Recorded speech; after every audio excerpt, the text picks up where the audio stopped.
жүн өңдеу, жүнді май мен шайырдан, шаң тозаңнан тазалап жуу, жүн дайындау, стандартына сәйкес сұрыптау, бояп, өңдеп, иіріп, жіп алу немесе одан әртүрлі бұйымдар дайындау. 4 түлік малдың жүні қазақ халқының өмір тіршілігінде үлкен рөл атқарған және оны ұқсатуды халық бұдан мыңдаған жылдар бұрын білген. Жүннен бау, шу, арқан жіп, киім немесе көрпе тіккен екен. Қойдың жүнің шабағы, күзем жүні, қозы жүні, өлі жүн және шет жүн деп 5 бөлікке бөлген.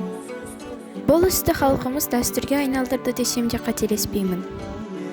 Бұл жерде анам екеуміз жүн тітіп отырмыз.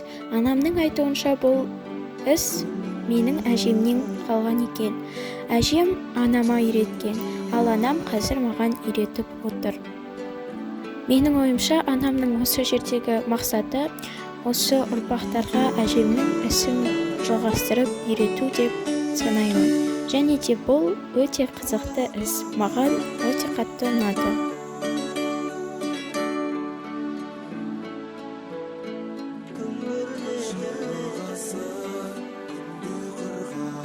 Жұмсақ түтілген жүнді көрпенің арнайы сатып алынған матасына орналастырамыз.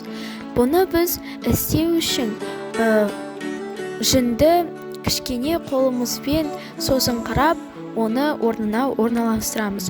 Бұл жұмыс өте қарапайым және де әдемі болып көрінеді.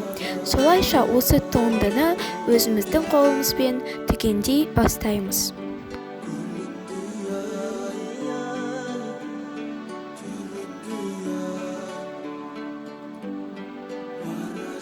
Бұл жерде менің сіздерге көрсеткім келгені көрпенің қалыңдығы. Бұл жерде көрпе қалың болып көрінгенмен, ол өте жұмсақ, нәзік және де жұқа көрпе болып дайындалады.